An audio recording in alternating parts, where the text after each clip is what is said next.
Hey, what's up, y'all? So ARENAVINCENT back up in here exploring life like always. You know what it's time for. I know I look different. I shaved, all right? You know what it's time for, motherfuckers. It is NCAA college football round two. Round two picks. First, one game's going down today, New Year's Eve. And then the rest of the games are going down going down tomorrow, 2026. Like I said, this college football playoffs goes into the following year, but it is for the 2025 season. So once again, NCAA college football playoff round two picks predictions. This is gonna give you. But let's go to round one. Round one, I got all my games wrong except one. So I went 1 for 4. 1 for 3. I went 1 pick right and 3 picks wrong. The only game I got correct was the Miami versus was it Texas A&M, right? Yeah, and I got that game right. I got that pick right because I did pick Miami over Texas A&M. All the other games I got wrong. Of course, I got all the underdog games wrong. Which I mean by that is, James Madison got destroyed.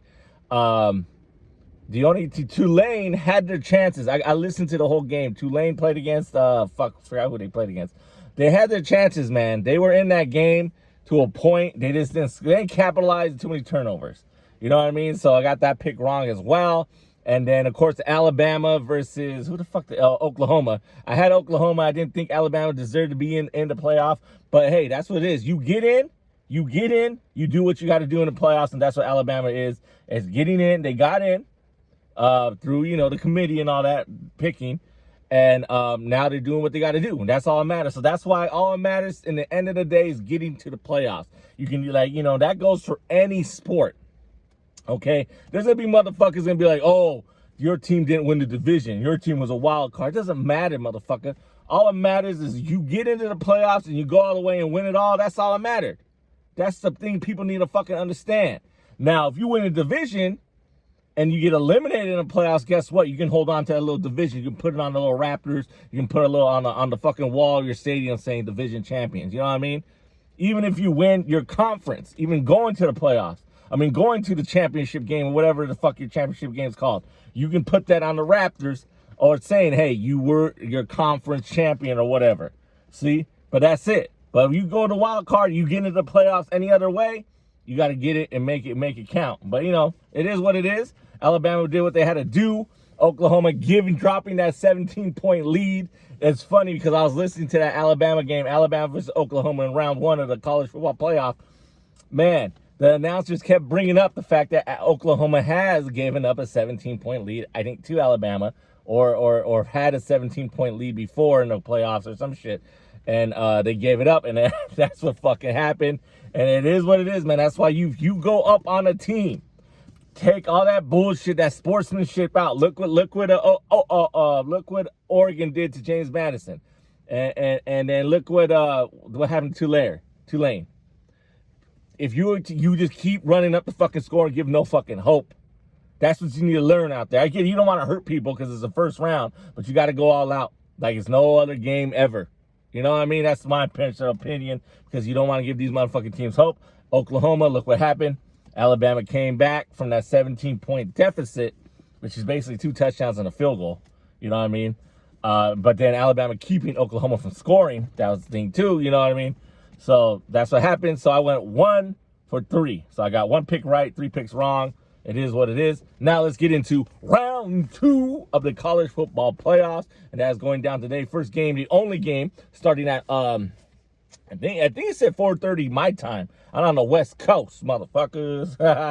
But 4:30 my time. The only game, Miami versus Ohio State. Ohio State is the defending 12-team college football playoff champion, because this is last year was the first time they had 12 teams. This is the second year.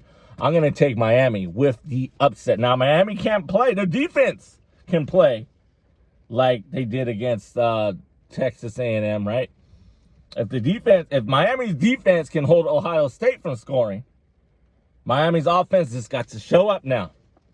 They won was like 10-3 or some shit like. It was a low scoring game, man. But I think Miami will get it done and upset and defeat the defending champion Ohio State. It is an underdog pick, so So I might be wrong, but that's going down today.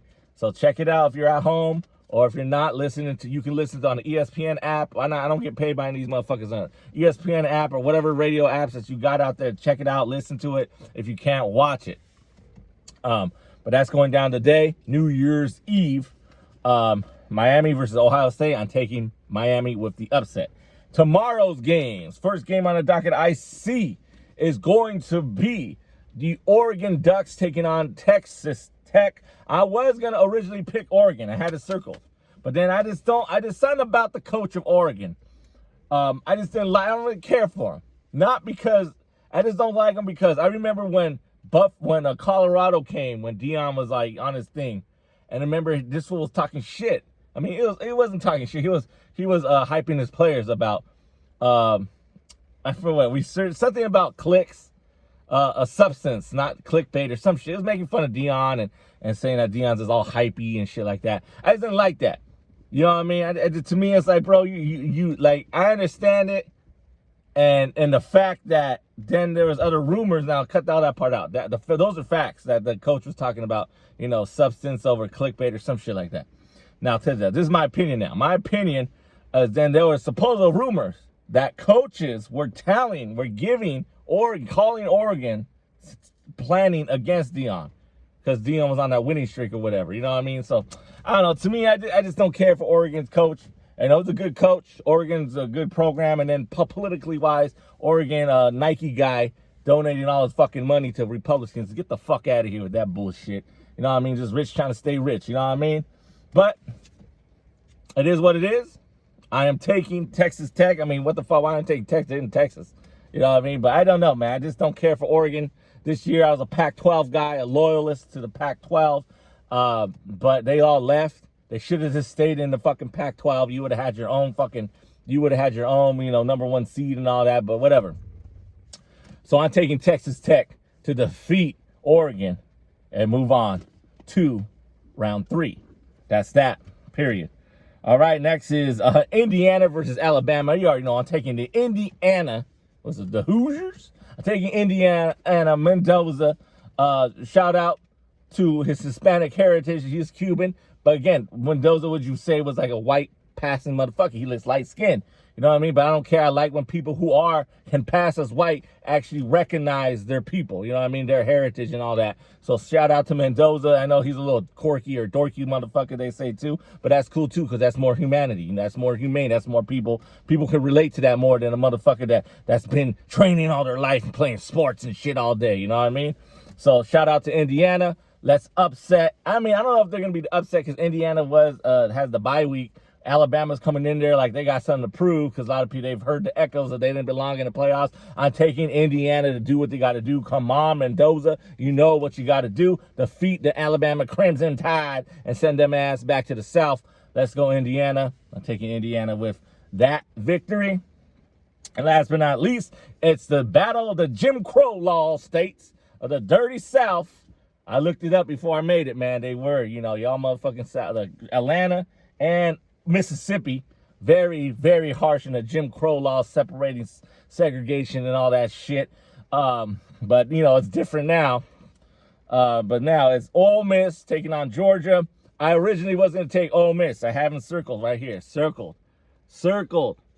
Fuck that. I'm taking Georgia Bulldogs to continue their dominance in the playoffs. The only reason why I didn't like the fact, I mean, Lane Kiffin, I don't know how he went about it. But if a head coach wants to stay with the program to try to win a championship, and then Ole Miss is like, nah, get the fuck out of here. You know what I mean? That's fucking dumb. Ole Miss, this is the first time in your program's history that you've been to the college football playoff. I know, I mean, or, you know, whatever. College football player hasn't been around that long. But you know what I mean? And then you treat the coach like because he's leaving. I get that. You don't want nothing to do about it because the way he conducted himself. But to me, if you lose, which you have not, but if you do get eliminated, it's always going to be hindsight's 2020. We're always going to look back on it and say you should have kept Lane Kiffin in there to keep with the play calling and all that. But Lane Kiffin didn't even belong there because guess who? The play caller who originally called the plays is on staff. So Ole Miss does have a chance. So I'm like basically contradicting myself right now, but they do have a chance of winning still. So, I originally had them, but I'm taking Georgia. Just Ole Miss, do what you got to do. Oh, Mississippi. But it is what it is. I'm taking Georgia with, I don't know if it's an upset because Georgia got the bye week. So Georgia is the home. It's not the home team, but, is the more dominant, I think, or favorite, you want to say, I would think. So, but I'm taking Georgia with the Bulleyes. Shout out to my friend, Joseph. He's an Atlanta fan. He likes the Braves. He likes the Hawks. He likes Georgia Bulldogs. So shout out to you. And let's see if the Bulldogs can upset the one-time favorites to win it all. But they still got the play caller. Ole Miss still has their offensive play caller. He's coming back before he goes to LSU, I think. And they got their defensive guy there. He's the head coach now. So, that's why they haven't missed a step, I think. And but we'll see what happens. I'm taking Georgia with the upset. So there you go. There's my picks. Once again, I'm taking Miami, Texas Tech, Indiana, and Georgia all to win. You know it is college football playoffs. Who do you got? That's what the comment section is for. If you agree or disagree, that's what the comment section is for. As always, thank you for exploring the arena we call life. Your homie, Arena Vincent. Vincent 365 production. You know what to do. Give me a like, give me a share, subscribe to the channel if you have not. And that's it. And that's all. Link in the description to the podcast. We'll be dropping new episodes next year, 2026, 2025. I only had 2 episodes of the podcast. I was thinking of doing one more. So I had 3 episodes, but I didn't. It is what it is, but I promise I'm trying to focus back on that and do the videos as well. But again, there you go. Round 2 college football playoffs. My picks, my predictions. Miami, Texas Tech, Indiana, and Georgia all moving on to round 3. Peace. As always, thank you for exploring the arena we call life. Your homie, Arena Vincent.